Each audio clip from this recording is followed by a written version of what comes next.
ಈ ಮಳೆ ಈ ತರ ಸೈಕ್ ಮಾಡ್ತದೆ ಅಂತ ನಾನು ಅನ್ಕೊಂಡಿರ್ಲಿಲ್ಲ. ಇವತ್ತು ಬೆಳಗ್ಗೆ ಎದ್ಬಿಟ್ಟು ಮಂಕ್ರೆ ಬಿಗ್ಗೆಗ್ ಮೇವ ಏರ್ಸ್ಕೊಂಡು ಬಾಡಿಗೆ ನನ್ನ ಗಾಡಿ ಎತ್ಕೊಂಡು ಶಿಸ್ತಾಗಿ ನಮ್ಮ ಅಡ್ಡದ ಕಡೆಗೆ ಹೋದೆ. ಶಿಸ್ತಾಗು ನೈಟಿ ಗಡ ಗಡ ಗಡ ಅಂತ ಏರ್ಸ್ಕೊಂಡು ನಮ್ಮ ಬೈನ್ ಕಡೆ ಕ್ಯಾಮ್ರಾ ತಿರ್ಗಿಸಿದ್ರೆ ಇದ್ಯಾವುದೋ ಹೊಸ ಸ್ಟೈಲಾಗೆ ದುಡ್ಡು ಎಣಿಸ್ತಾವ್ರಲ್ಲ ಎಲ್ರು ನೋಡ್ಲಿ ಅಂತ. ಅದಾದ್ಮೇಲೆ ನಮ್ಮ ಶಿಷ್ಯನೇ ತಕೊಂಡು ಶಿಸ್ತಾಗಿ ನಮ್ಮ ಆಫೀಸ್ ಕಡೆಗೆ ಹೋಗಿ ಇರೋ ಬರೋ ಕೆಲಸ ಎಲ್ಲ ಮುಗಿಸ್ಕೊಂಡು ಆಯ್ತು. ಆಮೇಲೆ ಏನಿಲ್ಲ ರಂಗಣ್ಣ, ನಾನು ನಮ್ಮ ಬ್ರೋ ಆರವಳಿರ್ ಕೆಲಸ ಇತ್ತು ಅಂತ ಹೋಯ್ತಾ ಇದ್ದು ಅಂತ ಏನ್ ಮಳೆ ಹೆವಿ ಸೈಕ್ ಮಾಡ್ತಾ ಇದ್ದಲ್ಲ.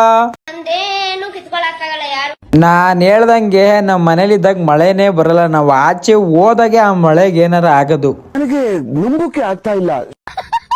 ಆರವಳ್ಳಿಲಿ ಇರೋ ಬರೋ ಕೆಲಸ ಎಲ್ಲ ಮುಗಿಸ್ಕೊಂಡು ನಾನು ನಮ್ಮ ಬ್ರೋ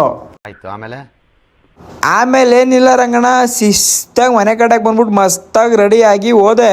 ಫುಲ್ ಟ್ಯಾಂಕ್ ಶಿಸ್ತಾಗಿ ಪೆಟ್ರೋಲ್ ಹಾಕ್ಸ್ಕೊಂಡು ನಾನು ನಮ್ಮ ಶಿಷ್ಯ 15-20 ದಿವಸದಿಂದ ನಮ್ಮ ಕನಕಪುರ ಕೇನ ಸರ್ಕಲ್ ತಾವ್ ಹೆವಿ ಟ್ರಾಫಿಕ್ ಜಾಮು. ನಾನು ನಮ್ಮ ಶಿಷ್ಯ ಶಿಸ್ತಾಗಿ ಕನಕಪುರ ಎಲ್ಲ 2 ರೌಂಡ್ ಹೊಡ್ಕೊಂಡು